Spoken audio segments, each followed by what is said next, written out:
The boy's brow furrowed, and he pointed. "But what about this, grandfather?" he asked, running a finger along the ragged magenta line.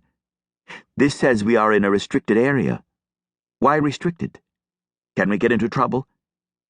"It's the naval base at Karlskrona," the old man replied, pointing off into the fog. "They don't want the Russian trawlers sneaking in here and taking pictures of them." He jabbed his thumb into his own chest. "But I'm not Russian, and neither are you, eh?" He winked at the boy. "And the Navy won't miss the fish." The boy laughed. "If you say so, it's all right with me. The fish know it's restricted too, you see. They think nobody will catch them here. But on foggy mornings like this, you and I can pop in early, trawl for a couple of hours, and be away before the mist burns off." "Don't they have radar? The fog doesn't affect that, does it?"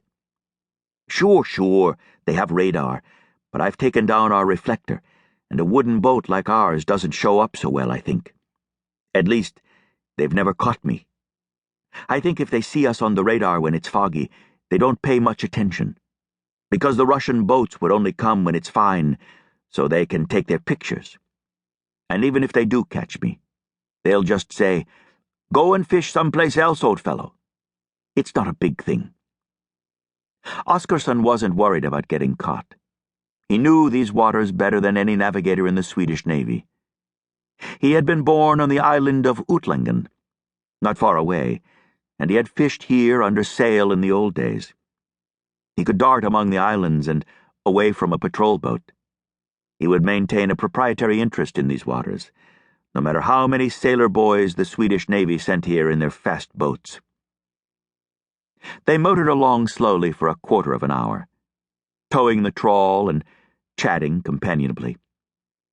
Then there was a loud creaking noise, and the boat suddenly stopped short, throwing them both against the bulkhead. Oscarsson quickly cut the throttle and put the engine out of gear. "What's happening, grandfather?" the boy asked. The old man did not reply immediately, but put the engine into gear again, and eased the throttle forward. They moved for a few seconds. Then the trawl cable went bar tight, and the boat stopped again. "We're hooked onto some obstruction," Oscarsson finally replied. He consulted the chart. "There's no wreck charted anywhere near here. I hope the sailor boys haven't sunk something for target practice and left it here. Get the trip cable onto the auxiliary winch, and let's see if we can free the trawl that way." Ebba went aft and wound the light cable onto the auxiliary power winch. Oscarsson put the engine into gear again and gave the boat some throttle. "Now!" he called out.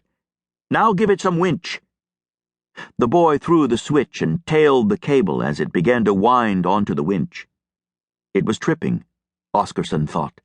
It's going to trip, and we'll be free. Then the trip cable went bar tight too, and the boat stopped again. "Off! Cut the power!" he shouted.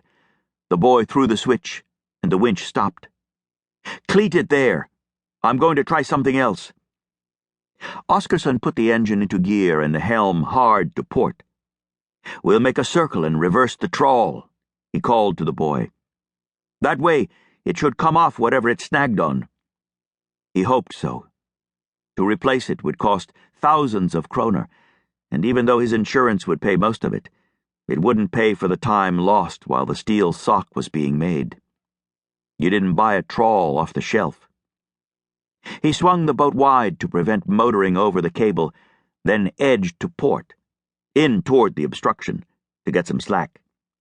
He held his course for a moment, then the boat started to swing to starboard. This baffled Oscarsson for a moment, since he now had the helm hard to port. Then he realized that, although the boat's bow had swung to starboard, it was not traveling in that direction. The boat, astonishingly, was running sideways. Whatever he was hooked onto was moving. Oscarsson let go the helm and started aft, but the wheel spun sharply to starboard, and the resulting lurch of the boat threw him heavily to the deck. He struggled to his feet, holding a bruised shoulder, and shouted to the boy, "Quick! We've got to let go the trawl."